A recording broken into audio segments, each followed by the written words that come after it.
In my last video, we had a look at just a few of the stories of black dogs throughout the United Kingdom, with the tale of Dando's dogs, the Barghest, and of course, the Black Shuck. And where these stories looked into the more hellish aspect of the myths, there's also stories where they were used to trick the devil, and where even these legendary hounds act as guardians and protectors.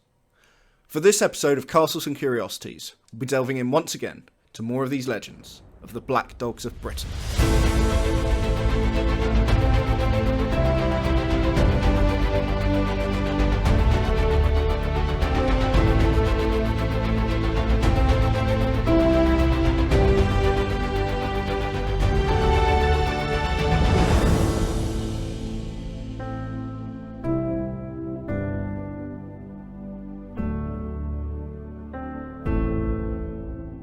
Last time we looked at the Barghest of Gellert Bridge, and as I've looked deeper into this, bridges seem to be where we have very common claims for sightings. And the origins for this is something that may go back as far as the ancient Greeks and Romans, and bear with me, because I've got quite a bit to establish here. The brightest star in the night sky is Sirius, its name coming from the Greek meaning scorching, and is prominent in the constellation Canis Major, the greater dog. The hottest parts of the year were associated with the heliacal rising of this dog star, and you may have heard the term the dog days of summer. This, historically, is the period linked to heat, drought and sudden thunderstorms. The Romans celebrated the heliacal setting of Sirius around April 25th, sacrificing a dog along with incense and wine to the goddess Rebigo, so that the star's emanations would not cause the destruction of their wheat crops that year. And hold on to that dog sacrifice there for just a moment.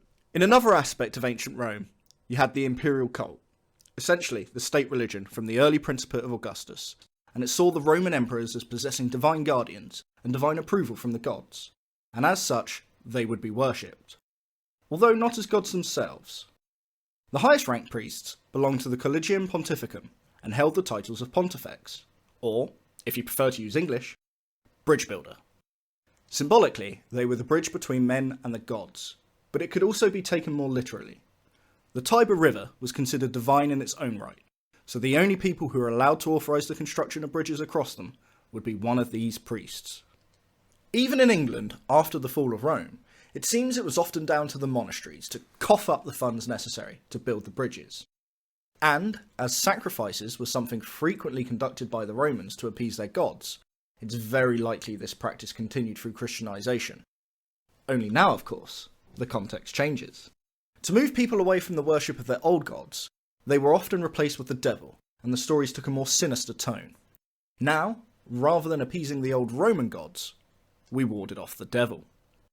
And that brings us nicely back to devil bridges. Something not just found in the UK, but indeed across much of Europe. And one such bridge, in North Yorkshire, is called Killgrim Bridge. This site has been used for possibly thousands of years, to cross the River Yore. The Norman Bridge today dates from probably 1145 and was built by the monks from the Cistercian Jervo Abbey. It was built upon the remains of an earlier Roman paved ford which formed the bridge's foundation. But the folk tales, of course, tell us a different story.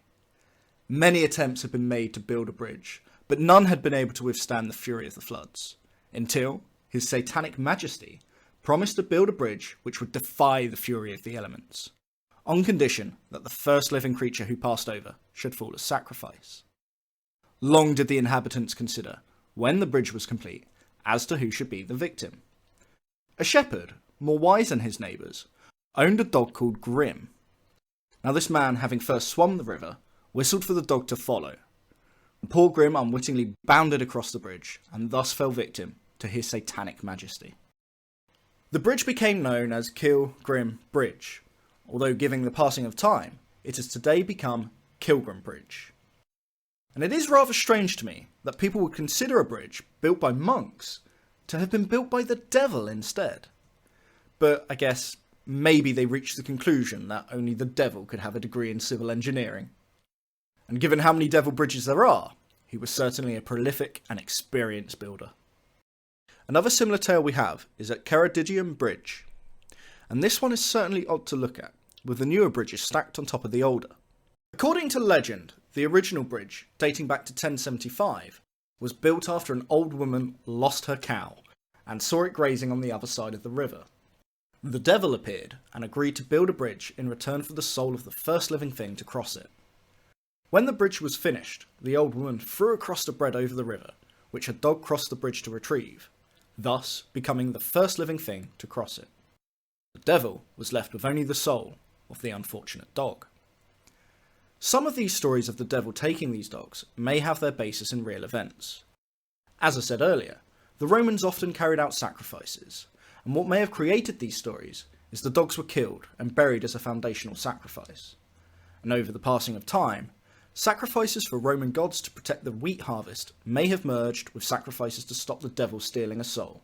And the stories we have today are just another example of the mythologizing of real events. A Churchgrim, or Kirkgrim, not to be confused with our previous story of Grim, is another type of sacrifice. Although in these, the dogs are given an eternal duty in the guardianship of churchyards from those who would profane them, whether they were thieves, vandals, witches, or even the devil himself. Such wrongdoers would be chased away by the savage barking and snarls of the Grim. It is said that during funerals, the presiding clergyman may see the Grim looking out from the church tower to determine whether the soul of the deceased is destined for heaven or hell, and that it rings the church bells to signal the soul's departure. When a new churchyard was built, it was believed that the first to be buried would be charged with the duty of watching over all those who were interred into the ground after them, to keep them safe from evil and their bodies from being used by the devil. Many priests would often find it unholy and wrong to submit a person's soul, a person who they were charged with looking after spiritually, and to force them to watch the graves for eternity. So, in order to prevent a human soul from having to perform such a duty, a black dog was buried under the cornerstone, or even sometimes the altar, as a substitute. A similar belief in Scotland says that the spirit of the person most recently buried in a churchyard had to protect it until the next funeral provided a new guardian to replace him or her. This was known as, and I'll try and get this one right, Fade Chloi, which, in English, means the graveyard watch. And I'm really sorry if I butchered that, but Gaelic might be the hardest thing I've tried to pronounce so far. This one especially sounded a bit like someone trying to cough up phlegm in the back of their throat. But anyway, in Scotland, black dogs are sometimes seen as guardians of treasure rather than churchyards. Near the village of Murphley is a standing stone, and it is said the person brave enough to move it will find a chest guarded by a huge black dog. Our relationship with black dogs in Britain seems to be rather complicated. Between murderous ghosts and sacrifices to the devil, even in the ones where they act faithfully, they don't often seem to come out unscathed. One of the best known folktales in Wales is the story of a hound named Gellert. The story goes that in the 13th century, Prince Llewellyn the Great had a palace in Carnarvonshire, and as the prince was a keen hunter, he spent much of his time in the surrounding countryside. He had many hunting dogs, but one day, when he summoned them with his horn, his favourite dog Gellert remained absent, so regretfully, Llewellyn had to go hunting without him. When Llewellyn returned from the hunt, he was greeted by Gellert, who came bounding towards him, his jaws dripping with blood. Alarmed, a horrible thought came to Llewellyn's mind. Was the blood on the dog's muzzle that of his infant son? His worst fears were realised when he rushed to his child's nursery to see an upturned cradle, the bedclothes and floor covered with blood. Llewellyn was convinced that his favourite hound had killed his son. Mad with grief, he took his sword and plunged it into Gellert's heart. And as the dog howled in his death, Llewellyn heard a child's cry coming from underneath the upturned cradle. It was his son, unharmed. Beside the child was an enormous wolf, dead, killed by the brave Gellert. Llewellyn was struck with remorse and carried the body of his faithful dog outside the castle walls and buried him where everyone could see the grave of this brave animal and hear the story of his valiant fight with the wolf. It is said, understandably, that Llewellyn never smiled again. And to this day, a cairn of stone marks the place, and the name of the village, Bed Gellert, means in Welsh, the grave of Gellert.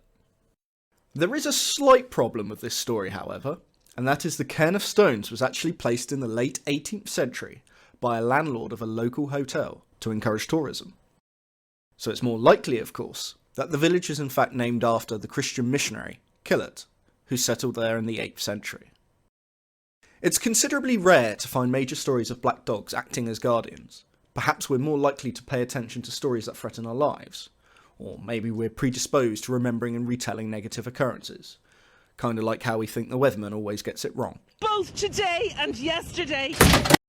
Nevertheless, there are tales of these spectral black dogs that rather than being omens or causes of death, they guide lost travellers and protect them from danger. And stories of this type became more widespread starting around the 1900s. In a popular tale, a man named Johnny Greenwood had to ride through a wood a mile long to the place he was going to. At the entrance of the wood, a large black dog joined him and pattered along by his side. He could not make out where it had come from, but it never left him, and when the wood grew so dark that he could not see it, he still heard it pattering beside him.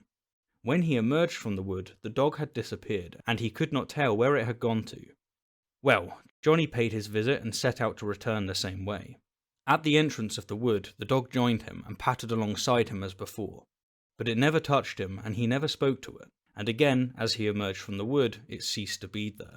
Years after, 2 condemned prisoners in York jail told the chaplain that they had intended to rob and murder Johnny that night in the wood, but that he had a large dog with him, and when they saw that, they felt that Johnny and the dog together would be too much for them. There are so many tales around that are similar to this, it would be silly of me to give them all. But they often appear on lonely roads, and especially at parish boundaries or woodland between villages, protecting the traveller from wrongdoers. In another, a girl in her teens had a lonely walk along a road which climbed through dense woodland to her home village. And one night, in the gathering gloom, rather later than she would have wished, she was hurrying along, when, to her alarm, she saw 2 disreputable tramps waiting just ahead. She hesitated, frightened and dismayed for a moment, when along in front of her trotted a large black dog, which she closely followed, safely past the 2 men. They eyed her and the dog, but did not dare interfere. As she neared her home door, the dog was gone. Another story features a fisherman who was prevented from boarding his boat by a huge black dog. It stood squarely in his way and growled and snarled as he tried to get by it. The boat left without him, and the dog vanished once it was too late. But the news came later that day that the boat was lost in a storm with all hands, so this ghostly dog had saved him from drowning. If you've made it this far, I just want to say thank you. For me, this has been months of fascinating research. What started out as a few lines of text on a Wikipedia page and an idea for a small video became a study of books, websites and podcasts for any tidbit of information. It's been amazing to find out just how far back and how far spread these legends were. Sadly, to most of us now, black dogs are relegated to pub names and bottles of whiskey. But in small corners of the UK, communities are keeping the legends alive and well. And amazingly, sightings continue to occur, even from people who claim no prior knowledge of the legends. And if after 15 minutes of listening to me, you thought, I'd rather listen to that other guy who was in this video for about a minute, I have linked his channel in the description down below. I really hope you've enjoyed the video, and if you want to see more, don't forget to like and subscribe. It's really going to help my channel out. Thank you very much for watching. I'll see you soon.